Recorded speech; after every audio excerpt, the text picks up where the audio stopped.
Maganda. Si Marcos, sinabi, hindi makikipagtulungan sa ICC. At inulit pa, at inulit pa, at inulit pa. Supalpal dito si Trillanes. Supalpal dito yung mga galit sa Duterte. Supalpal dito yung ginojos si Trillanes, mga dilawan, at mga galit. At inggit kay Sara. Nilaglag kayo ngayon ni Marcos. Bakit? Kumampi sa tama si Marcos.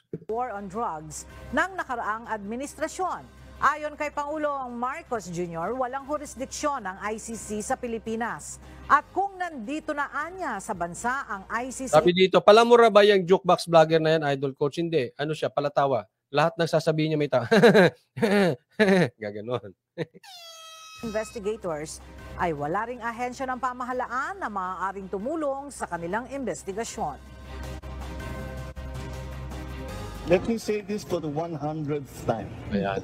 Ito, may diin to ha. Kasi maraming sinasabi si Marcos na naunawaan ko yung iba sa atin ay medyo nainis kasi may mga statements si Marcos na medyo alanganin. But this time, diniin to. Let me say this for 100 time. Ibig sabihin, sure na sure siya. Ba't ba ayaw niyong makinig? I do not recognize the jurisdiction of ICC in the Philippines. Yan, maliwanag. Hindi ko nire-recognize ang jurisdiction ng ICC sa Pilipinas. 100 beses ko nang nasabi yan. So ako, naniniwala ako kay Marcos, paninindigan niya to kasi wala siyang lusot dito eh. Unlike dun sa iba na general statement. The fact na sinabi mo 100 times, specific yan. Ito maganda. Kumampi siya kay PRRD at kay Sara. Hindi kay Tamba. Nilaglag niya siya dito. Oh, baka sabihin bakit?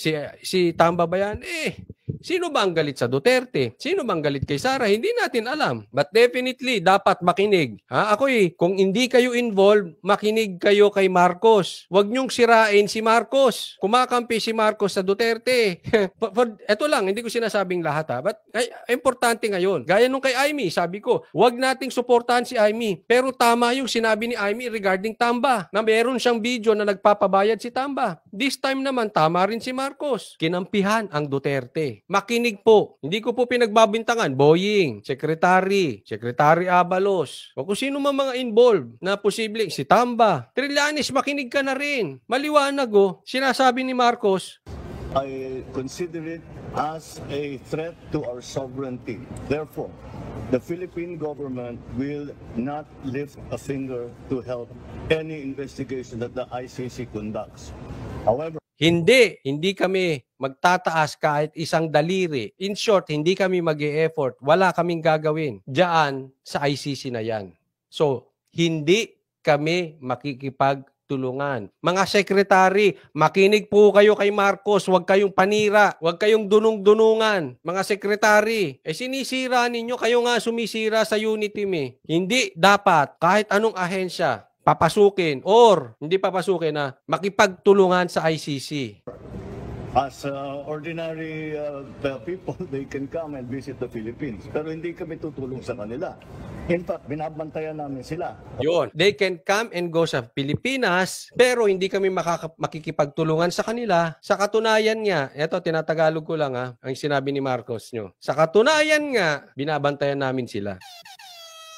In my opinion, parang inamin ni Marcos na nandito ng ICC. Yung salitang yon, sa katunayan nga, binabantayan namin sila So, andito na yan. Ako, naniniwala ako andito na yan. Una, kasi nung nakausap namin si Tatay Digong at tinanong namin siya about ICC, sinabi niya mismo, andito na. So, alam ni Tatay Digong. Hindi ko alam kung nag-uusap si Tatay Digong o si BBM. Hindi naman namin napag-usapan. But one thing for sure, parang inamin ni Marcos dito at sinabi rin ni Duterte sa amin na nandito ng ICC, kinonfirm niya. So, hindi ito haka-haka kung kanino galing na vlogger o kaninong politiko. Ito ay galing mismo sa dating presidente at sa presidente ngayon. Andito na ICC. And very possible, baka may usapan sila. I hope may usapan sila. Kung talagang hindi ibibigay ni Marcos si Tatay Digong sa ICC, ako personally, although hindi ko sinasabing suportahan ninyo, ako personally, I will salute Marcos. Kasi at all cost, ang daming ginawa ni Tatay Digong sa Pilipinas. And I will protect Tatay Digong. Kung meron akong magagawa. At yun lang naman ang aking magagawa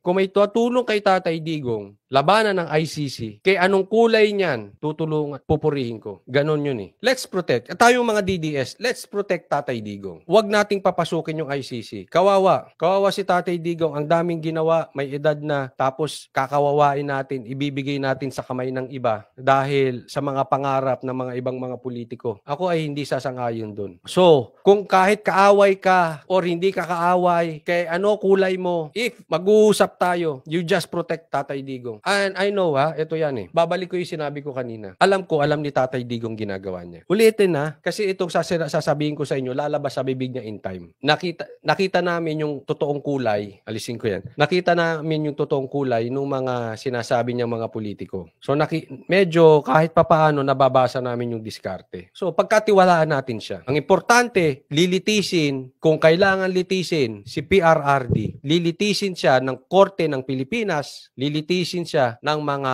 Pilipino at hindi mga dayuhan. Ganun na rin po kay Sara. Sana maunawaan niyo po. Intindihin natin si Tatay Digong.